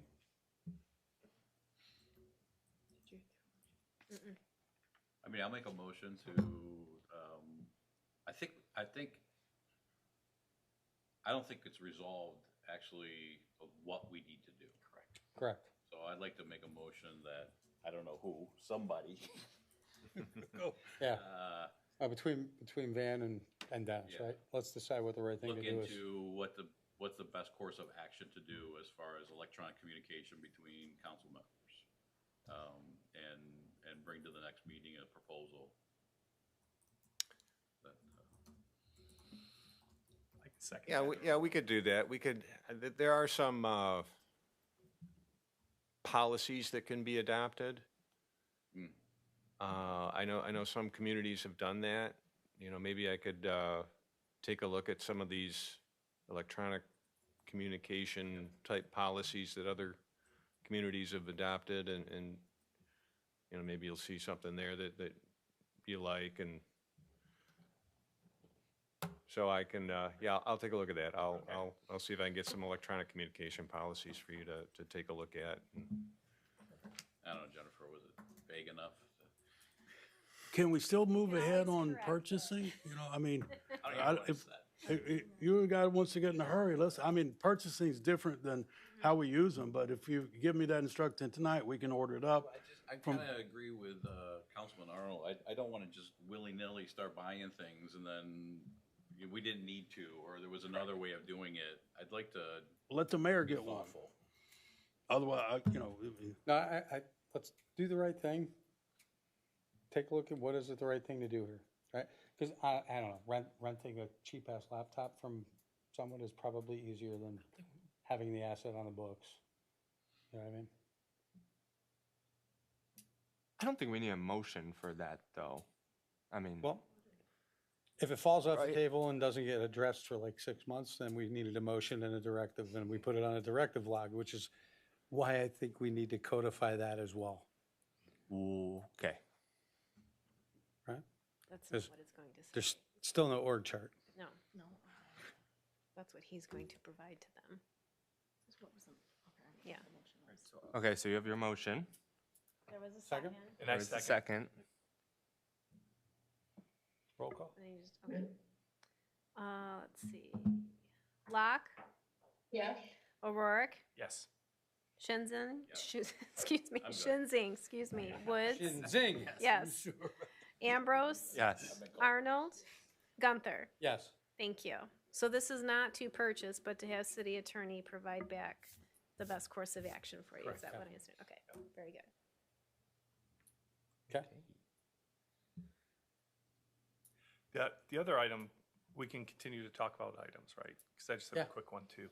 So last month, we asked for the extension of the development moratorium. We asked for 60 days at that time? 90 days. Yeah, I'd like to put a motion to extend that for 60 more days. So that would be, what is that? That's 120, about 150 days. And the reason being exactly what was stated earlier, that we're looking at rewriting codes, we're looking at evaluating all the codes. We've had a month go by already where we haven't had any action. So our 90 days is now turned into 60. And we need to make good decisions. We need to have that time. So what sort of discussion would you like to have around that? I certainly could see us doing 30. Right? And compensate for the 30 we just lost. I think that's ambitious, but And we made ourselves ambitious with the 90 to begin with, right? I think, Van, what'd you say? I think it'll take 180 days. You're probably right at the end of the day. Well, we're going to have a committee meeting tomorrow, and You think we can really get and it's really, we really need to get to the point, because like I said, we're just talking about the PUD ordinance. We're not talking about, I know you want to do lots of other ordinance amendments and changes, but for purposes of the moratorium, is specific to the PUD ordinance itself. So that's all we need to worry about right now, as far as the moratorium is concerned, Right. is coming to a final decision about what changes or amendments that the city wants to make to the PUD ordinance, keeping in mind, a PUD is an option. You could just not have a PUD ordinance too, you know, and that's, you know, that's obviously for further discussion, but what we need to do is we need to get an actual draft of a proposed Changes, yep. amendment that embodies what it is you guys want to do as far as changing it. And I've heard some discussion about, from different members about some of the things that you would like to see changed. And I kind of addressed that in my memo that I presented last week and made some suggestions. So, and I did provide the Novi ordinance as a sample. If you like that, maybe it's just Cut and paste. doing what Novi did. Yeah, there's a few other ones, but yeah. But we're going to need to get to the point of having an actual draft of a proposed ordinance amendment that deletes the sections and the language that's in the current ordinance that you want to delete, and adds the new language in sections and provisions that you want to add. And maybe it's a top to bottom rewrite. Maybe you just throw out everything that's in the current ordinance and you just rewrite it from top to bottom. I'm not, just based on the feedback that I've gotten so far, I'm not sure that's really what we need to do, but it's something that could be done. So hopefully after our committee meeting tomorrow, I'll have some better clarity on what it is you want the new ordinance to say. And then hopefully by the next meeting, maybe I can at least have a draft of an amendment. Sure. That you can look at, and then you can start from there, saying, okay, I like this, but I don't like that, you know.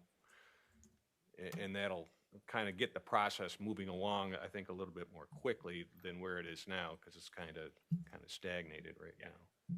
That'd be helpful, and I think that would be helpful, and that's the basis for the proposal I'm putting together, is because even when we wait and you bring the next version in, then we meet the next month, and that's 30 more days, and then we're kind of out of time. So, Yeah. I think Keeping in mind, it does have to go to the planning commission. Yep. They're gonna have to do a public hearing. They're gonna have an opportunity to look at it and make recommendations, and the planning consultant will probably chime in at that point. He may have some recommendations in terms of some ideas he may have. And then that'll come back to you guys for second reading, and maybe you get that done in one meeting, maybe it takes 2 or 3 meetings before you get it finalized to the point to where you're comfortable with it and ready to adopt it. So what would your recommendation be for how much time we should put together for this? How long do we need from today, do you think?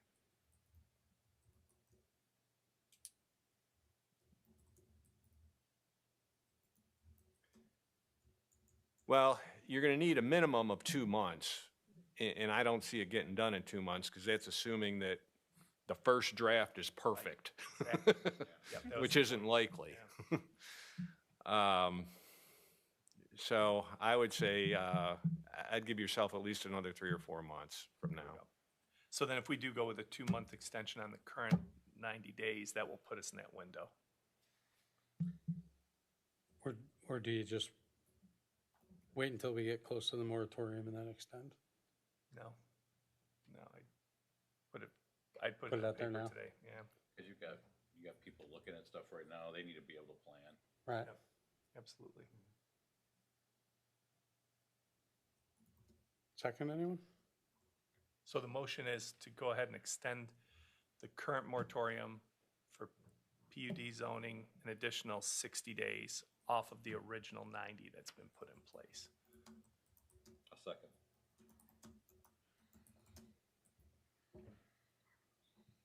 Yeah. Call roll? Yeah. O'Rourke, Yes. Shinzing, Yes. Woods, I'm gonna bring up a discussion point if that's okay. I think within the PUD and what we've talked about the last few meetings, right? So there was concerns for traffic, there was concerns for setback, concerns for building height. I feel like the explanation that we've had from the city attorney and city manager, we already have those tools. For me, I don't want to put a sign that says Walled Lake's shut down for business when we out there when we already have the tools. And I agree, you know, with your examples, right? Ordinances need to be updated. So for me, I'm going to vote no on this because I think we have the tools in place under the PUD as was explained prior.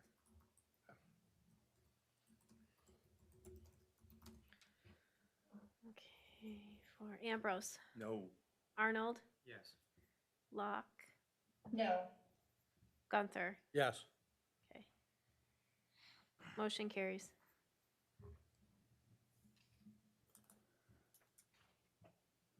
Okay. Any other new business? Yeah, I'd like to propose a motion to vote on a resolution. We're going to call it disclosure of litigation. It's another piece of information that I know some council members want. And we talked about this a couple times, haven't we? Yeah. City of Walled Lake resolution number, I just said 26-XX. I mean, I don't know what number we're on yet. Directing the city attorney to provide city council all past closed litigation filings and a summary page. You don't have to write this down. I'll email it to you. Okay. And a summary page for the calendar years 2020 to current, all filings and summary page of current litigation and an analysis of any potential litigation risks or threats in the future. Whereas the City of Walled Lake Council requires formal technical analysis regarding the current and future disclosure of litigation Whereas the council seeks to ensure administrative accountability and clear communication regarding the feasibility of staff deadlines. Now therefore, let it be resolved by the City Council of Walled Lake. Number one, directive, the city attorney is hereby directed to complete disclosure of litigation and provide a formal report to the city council and city manager said report. Initial deadline, the deadline for completion of this assignment is 2/17/2026. 5-day response rule, the city attorney shall within 5 working days of the passage of this resolution provide a written response to the council. This response shall either A, confirm the deadline is achievable, or B, indicate the specific administrative difficulties or unavailable resources or costs in meeting the deadline and propose an alternative completion date. 4, special meeting provisions. Should the city attorney determine the need to propose an alternative date that is not acceptable to the council, a special meeting is hereby pre-authorized and called for 14 days from the approved vote to discuss and finalize the project timeline. And 5, log entry. The city clerk is directed to enter this assignment into official council directive log immediately. Discussion? I know something I'd like to see. This gets us an idea of where we've been, what we're still involved in, and where we need to go. Because, again, we don't know, like you said, there's a bunch of things that are really important, what's going on, what's still in litigation, and obviously it's for our understanding. That information's already public, though, in terms of what's out there, right? You've already reported on those items in the past. Not all of it. Typically, litigation reports are presented as a confidential attorney-client communications, and we, not always. I mean, some of it I do present during the open portion of the meeting. But most of it is done by way of confidential attorney-client communication. And I mean, I think probably what I anticipate doing in response to your resolution would be to just assemble those litigation reports for you, going back to you want to go back to 2020.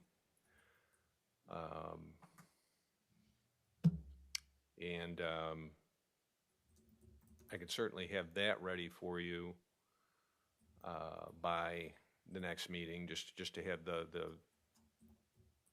litigation, the past litigation reports that I prepared available. We do have a couple of cases that are pending that may need some updating. But that's what I envision doing in response to your request, is giving you the past litigation reports that I prepared. That works. Most of the litigation that seems to fall in that is already public record, so he can talk about that. He can give it to you at a public meeting. The pending litigation should be in private closed session. That's just the system. What I give, anything that I give you that is labeled as a privileged confidential attorney-client communication, even though the cases may be over and resolved, they remain privileged confidential attorney-client communications until you make motions or adopt resolutions releasing them. You always, you have the option of doing that. But if I give you this stuff, you can't start handing it out. That's a no-no until you've actually gone through the process of releasing it. Just be clear what is releasable and what isn't. Well, it's going to say right there at the very top in bold italics text, privileged confidential attorney-client communication. So, and it stays that way, like I said, until you adopt a resolution releasing specific items. So you have to keep it confidential. You have to keep it to yourselves. You can't give it to anybody other than fellow council members.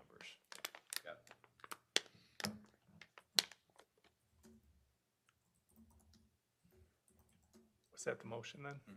There's a resolution. Okay, so I'll go ahead and make a motion to adapt the resolution that was just put forth by Councilman Shinzing.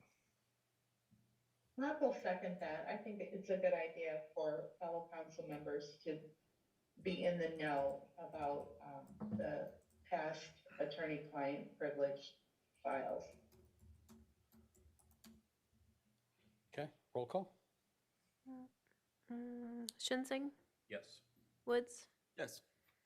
Ambrose, Yes. Arnold, Yes. Locke, Yes. O'Rourke, Yes. Gunther. Yes. Thank you. Good idea, Russ. You're welcome. Do you have anything else, Russ? Because I got one I'd like No, to. I'm good. Okay, so similar to Russ, I have, you know, when we were running, a lot of it was about transparency, and please correct me if this is already there, so it's very possible that I'm just not looking in the right spot.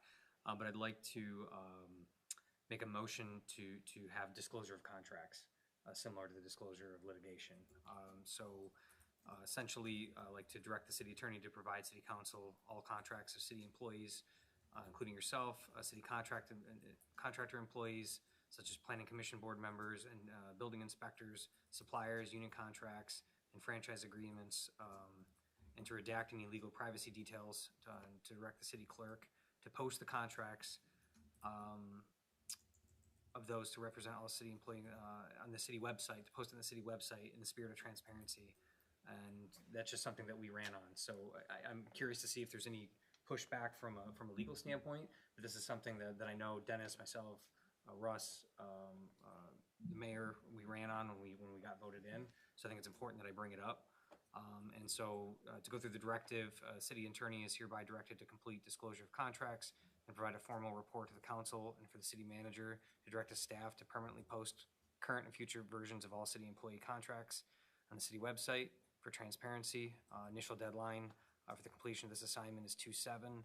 A 5-day response rule. The city attorney and city manager shall, within 5 days of the passage of this resolution, provide a written response to the council. This response shall either confirm the deadline is achievable or indicate the specific administrative difficulties or unavailable resources or costs in meeting the deadline and propose an alternative completion date. Special meeting provision: should the city attorney or city manager determine the need to propose an alternative date that is not acceptable to the council, a special council meeting is hereby pre-authorized and called for 14 days from the approved vote to discuss and finalize the project timeline. Also, I would like this to direct the city clerk to enter this assignment in the official council directive log. 2/7, that probably is a little aggressive for you, Van. I mean, there's a lot of stuff you got working on. Might want to. Yeah, you know, I am not the keeper of all contracts. I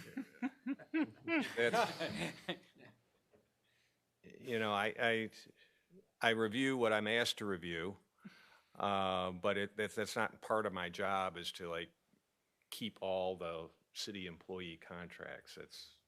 I'm not the file keeper for the city. I probably have some of them.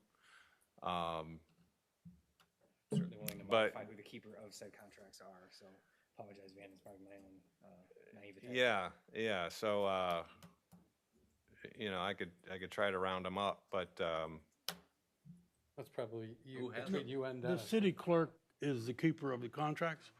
All contracts in recent years, I think all existing or active contracts were passed by resolution, so they become attached. That really is just work, but it won't take that much time to do. That's easier than some of the other stuff. So they're available. Then you have the union contracts, or, what's up.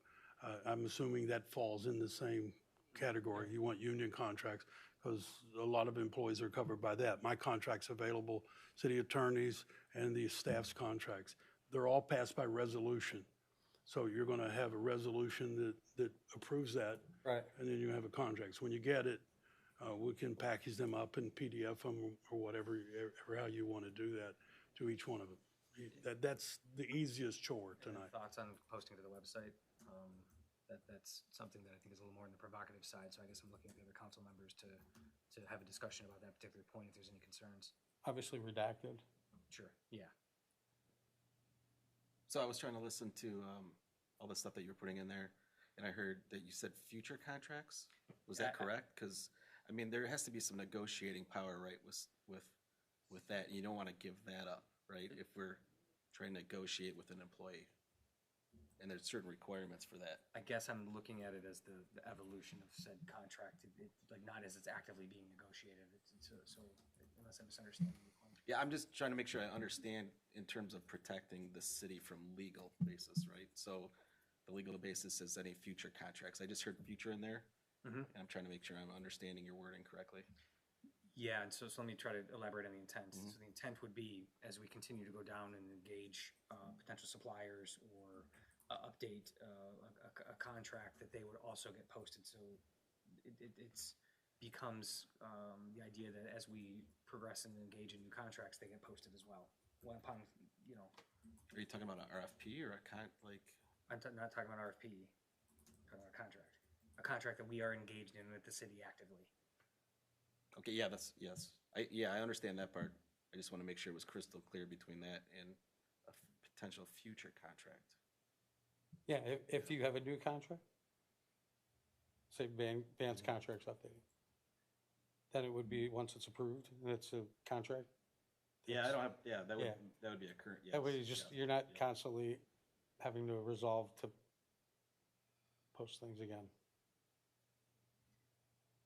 So I see maybe what it's, you're maybe it's saying. future executed contracts, which then becomes more, maybe that adds the clarity that you're looking for. Yeah, and I think those get posted within a council, right? As it's approved through resolution or something that's approved, at least from this body, it gets put into council meeting minutes.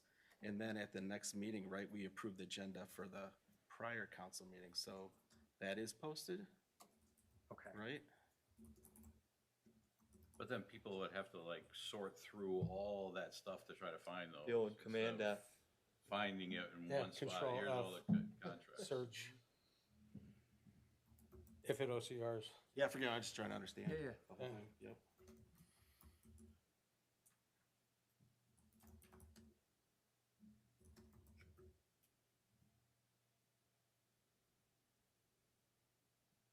So I'll move to accept the resolution as proposed. Woods? I think everybody seconded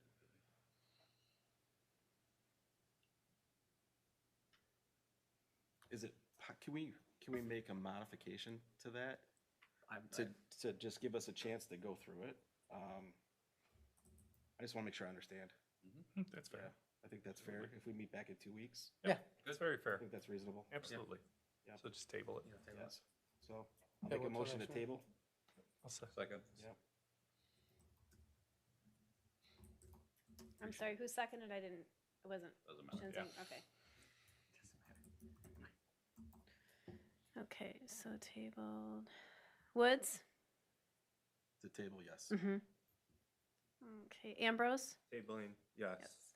Arnold? Locke? To table? Did we lose her? No. Okay. Okay, I'll keep going, come back Sorry around. about that. That's okay. Yes. To table, thank you. O'Rourke? Yes. Shinzing? Yes. Gunther? Yes, Thank you. it's a good one. Any other new business? The final one for me is going to be specific to the Traffic Safety Council Board. And that was something that we had had for years. We talked about during the campaigns of bringing this back. So I'd like to have a discussion around bringing back the Traffic Safety Commission Board, and also have the chairperson or person within that board be represented on the Downtown Development Authority. And the reason why is this community continues to grow. We absolutely have traffic issues. We have people racing up and down Pontiac Trail. I got a whole story on that. East Lake Drive continues to be a very fast road. Leon is now going to become a throughway. That's what I was just getting to you, buddy. Leon is absolutely becoming a throughway with 14 Mile and what's going to be happening there.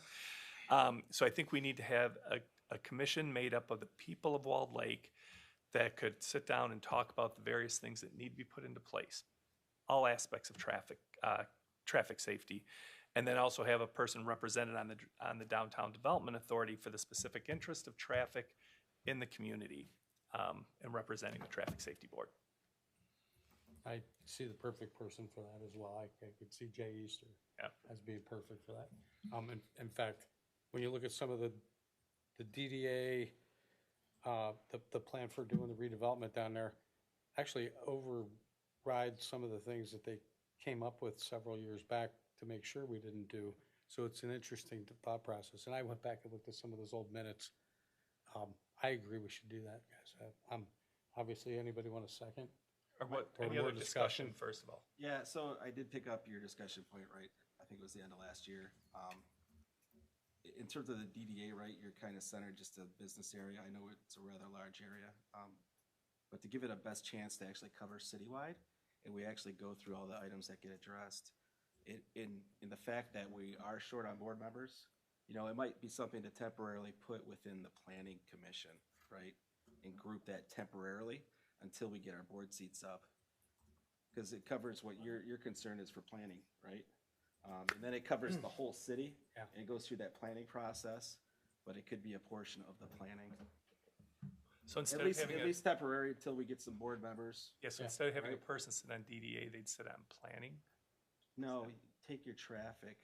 Oh, concern, I'm sorry. Just Okay. that entity. Got it. Okay. Put it together with the planning. Sure. For now, why we're short board members. Yeah. And because planning covers planning for the city, I think we cover your concerns citywide, right? Yeah. Yeah, without just being the specific DDA Yes.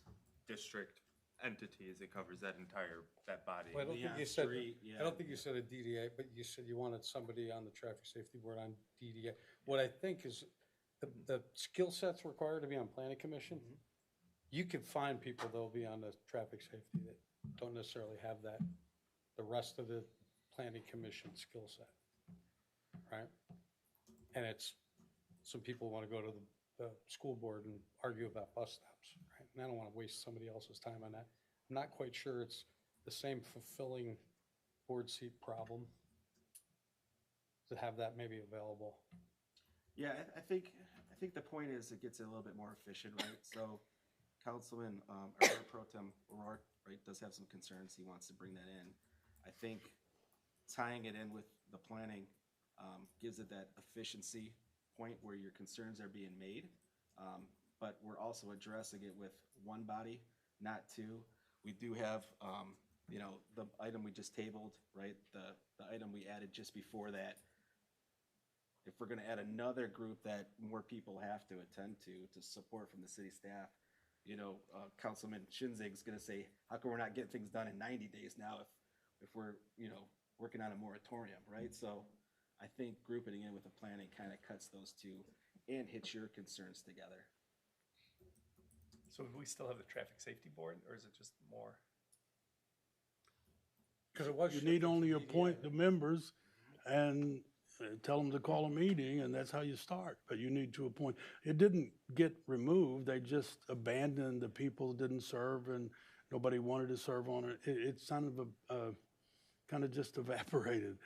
But it's still legally is established. They mention it, and they can connect locally with the other folks who do that kind of thing so they can get up to speed. But you got to get the people. Same thing at the planning. You got to find the people who will accept and come to the meetings. You don't want people who can't come to the meetings or don't come to the meetings. And because then that's an illusion you're traveling on that they're getting stuff done for you, and they're not. And they may be well-meaning, but just make the appointments. I think you got to nudge the mayor to tell him to get all them people that he's got appointed. You know? So you're saying that traffic safety board is still alive and active board? Then Well, I'm meaning if you fill the spots, they can call a meeting and we'll staff it. There we go. Okay. So do we have the framework for that? 5 people, 4 people, 3 people? What did we have? I don't have it with me. I thought it was 7, but we'll look at it. Yeah. And so we need to 5 have- or whatever. Yeah. What do we have to have, or what do we have by ordinance? I don't know. Yeah, I don't know. Ms. Stewart, do you have a copy of the board members thing on there? I do not, but I believe it's a 5-member board. Yeah, that's what I thought. And they're all vacant. Yep. I think each of you have a copy of what we handed out a couple yeah. times. Yeah, and it's on the That's going to website. tell you what you need to know, that, just get the appointments and Some of them can overlap and they can fall off and go to the other boards later, but if you want to get that up and running, you got to have people. Right. So it'll have to be over there. Okay. Did Jay Easter apply for that? Or he hasn't put an application in yet for Not traffic safety? recently that Okay. I'm aware of. Okay. Anything else?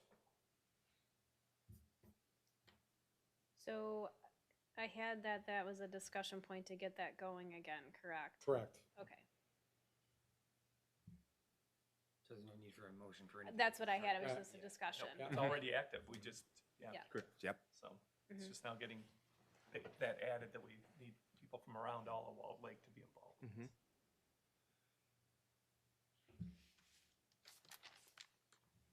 Okay, anything pressing? No? I'm good. Okay. Very happy. Okay, anybody? A motion for adjournment? Just one question. So my tabled thing, would it be best if I email it to you, Jennifer? Please. As it is, so then I can go on the agenda? Okay. Yeah. Yeah, then we can review it. Yep. Absolutely. Thank you. Thank you. I'll make a motion to adjourn. I'll second. I think we roll call, no? Anybody? in We're favor? good? All in favor? Aye. Aye. Good. Thank you very much.